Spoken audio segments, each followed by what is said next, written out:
Hello friends, કેમ છો? તમે બધા મજામાં હશો તેવી જ પ્રાર્થના.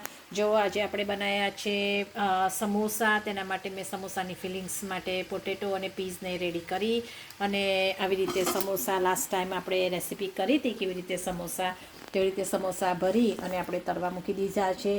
આ અમારા કિડ્સ માટે છે. અને જો હવે મારા હસબન્ડને આ મરચાં જે બટાકાનો અંદર ફિલિંગ્સનો માવો ભરી અને આપણે રેડી કરી દીધેલું છે. અને એ આપણે હવે આ ચણા લોટનું ખીરું છે એમાં ડીપ કરી અને પછી ફ્રાય કરવાના છે. પણ તેના માટે પહેલાં મેં આ પ્લેન ફ્લાવર લીધેલો છે. એને રાઈસ ફ્લાવર જ છે, પ્લેન ફ્લાવર તમે લો, રાઈસ ફ્લાવર એમાં થોડુંક ઉપર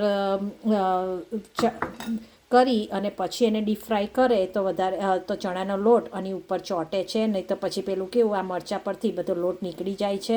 એટલે આવી રીતે ખાલી થોડુંક આપણે ડીપ કરી લેવાનું અને પછી અંદર ચણાના ખીરામાં બોરી અને આપણે ભજીયા તળવાના છે. તો ચલો આપણે હવે ભજીયા તળવા મૂકી દઈએ.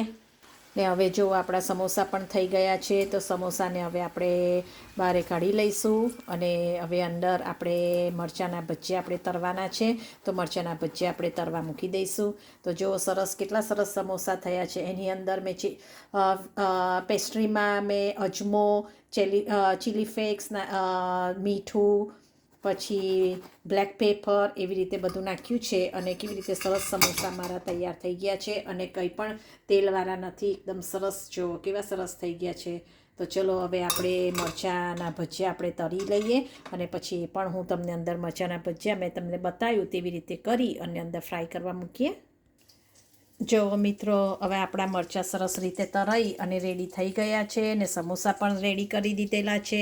તો જુઓ, તમે પણ આવી રીતે સમોસાનો જે માવો હોય પણ એમાં આફ્ટર ધેન પછી તમારે પીઝને કેરેટને નાખવાનું, બાફી કાઢવાનું. પણ પછીના પણ મરચાંની ફિલિંગ્સમાં ખાલી બટાકાનો જ મેં માવો કર્યો છે ને પછી જે વેજીટેબલ્સ જે નાખેલું છે. તો જો આવી રીતે આપણો મરચાંના ભજીયા અને સમોસા થઈ ગયા છે. અને મેં આવી રીતે બીજા પણ મરચાંના ભજીયા મેં તળવા મૂકી દીધેલા છે. તો મિત્રો, હવે તમે આવી રીતે મરચાંના ભજીયા અને સમોસા બનાવજો. ખૂબ જ સરસ લાગે છે. અને મરચાંના ભજીયાની સાથે ધાણાની ચટણી કાં તો તમારે જે સોસ હોય એ લેવો હોય તો તેની સાથે પણ ધાણાની ચટણી સાથે ખૂબ જ સરસ લાગે છે. તો તમે પણ આવી રીતે મરચાંના ભજીયા બનાવી અને એન્જોય કરજો. મને યાદ કરજો, સબસ્ક્રાઈબ કરવાનું ભૂલશો નહીં, લાઈક કરવાનું ભૂલશો નહીં. તો ચલો મિત્રો, હવે આપણે આવી જુદી જુદી રેસીપીમાં મળતા રહીશું. બાય.